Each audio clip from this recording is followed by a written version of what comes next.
Alright, what we're doing today is installing the Drawtite rear hitch for the 2017 to 2019 Chevy Bolt. What you're going to need tool-wise is a standard ratchet, a torque wrench, a tape measure, 11/16 inch and 15 millimeter socket, flathead, a utility knife, a Sharpie.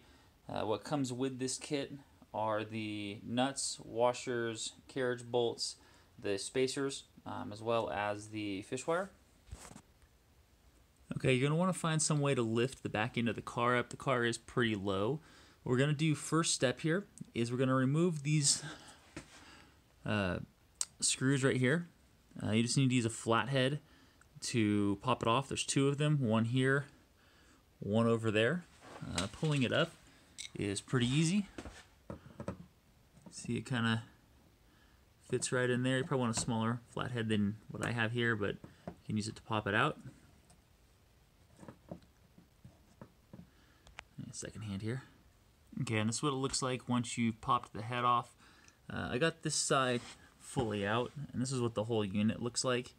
You can take it apart in two pieces. I'm going to launch it apart if I do that, but you can see the two pieces here. How it fits back in again. You do need to pull both of these out so that you can get up underneath the bumper fascia. So just take those two pieces, set them aside so you don't lose them.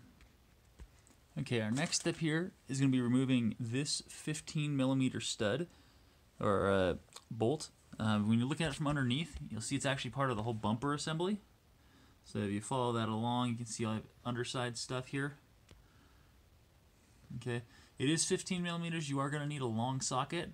I had a short socket showing earlier. You are going to need a long socket to make that work. There's one on each side. Okay, now we're going to use the fishing wire to basically attach these guys through the spacers so we can then run them into the car itself.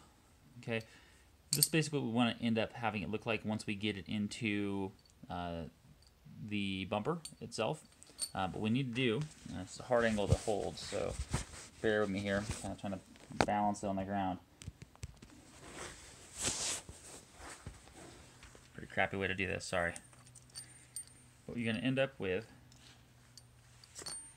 is basically threading this onto here, and then we're going to feed it into the body of the car. I'll show you where to do that here in a second. Okay, and what you see when we're done here is the wire itself is threaded onto the carriage bolt through the spacer, and we're able to fully connect it.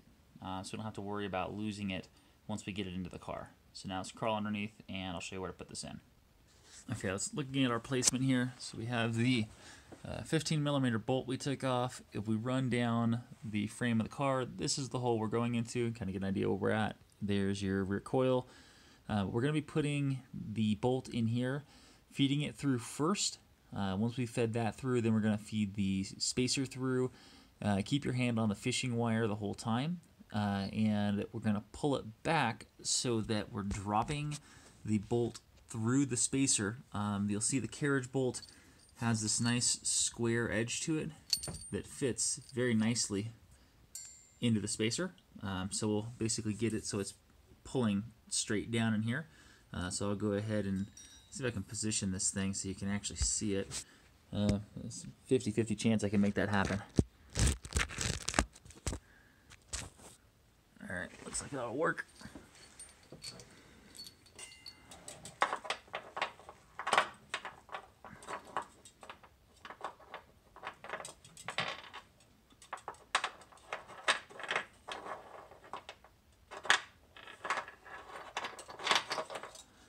Alright.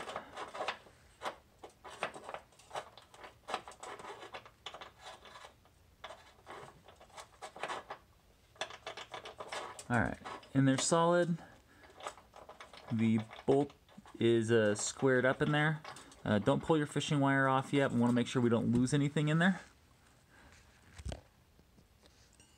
And we're going to do the same thing on the other side. It looks the same. Alright, so I've now got 2 bolts hanging there. Next step here is cutting the fascia. So we want to go from point to point. We want to measure the center point. The point to point here is 26 inches as I'm measuring it. So at 13 inches, your center line, you're going to want to make sure that you measure from the center point. I believe it's here, let's see, 3.5 inches wide off the center point and 5 inches deep. So 3.5 and 5. It says use utility knife. Honestly, looking at how thick this thing is, that's going to be a great way to snag your finger. If you have a hacksaw blade, you don't even need the whole hacksaw. Just a glove and a hacksaw blade. You can saw through it pretty easily. That's what I'm going to do. I'm going to take this utility and toss it back and get a hacksaw blade because I like my fingers basically. Okay, I kind of jumped the stub here because it's hard to show the video while putting the hitch itself on. I want to show you what it looks like when you get it. So this is going to take 2 hands to do it. You're going to have to pull back the fascia to get the hitch up itself. And this is those 15mm bolts you took off again. Get this better angle up here. One thing to be aware of is you can use these braces down here to support the hitch. Just underneath it, you can kind of see it there. To support the hitch when you're lifting to put it in, you want to make sure back in the bolts here. I haven't fed them through yet. Try not to knock the hardware back into the frame because it's kind of a pain to get it back out again. So I'm going to have to feed the fishing wire back through the hole and pull everything down. And then it's going to be a matter of kind of tightening things up and making sure that for the hitch, that it's centered to the frame. This guy right here is centered on the bumper, so you can go ahead and kind of get a gauge of that. You can also use the hitch itself, kind of try to center on here, but the easiest way is using the sensor on the bumper as a center point. I'm assuming I probably don't have to say this, but with the hardware, you put the washer, then the nut. When you're putting it in, if you're having trouble doing it, you can kind of side load the carriage bolt into the frame, hold it in place with the washer, or just with the bolt itself and slide the washer on. Then you can slide the nut on, and that'll give it a little bit of tension. So you can kind of use that as a way to get some, just tighten it up a little bit. So it still moves around a bit, so you can have the ability to slide it. But you at least get it tight enough that it's not going to fall out on you. Side's a little bit darker. Sorry, I don't have a light over here.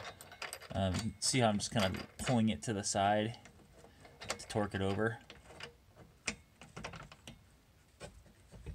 little bit too much. I still need to be able to slide things. Okay, so I'm going to go ahead and center this thing. I probably should mention you need to put these bolts on too before you start centering things and tightening things down. Because if you can't tighten things to center them, well, it's useless. Okay, so we're tightening these guys down again.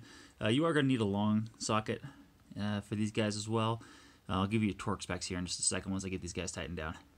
Alright, this is 11/16 hardware. This is the stuff close to the strut. Is going to be at 50 foot-pounds of torque. Alright, and these guys, the 15mm, are going to be at 38 foot-pounds of torque.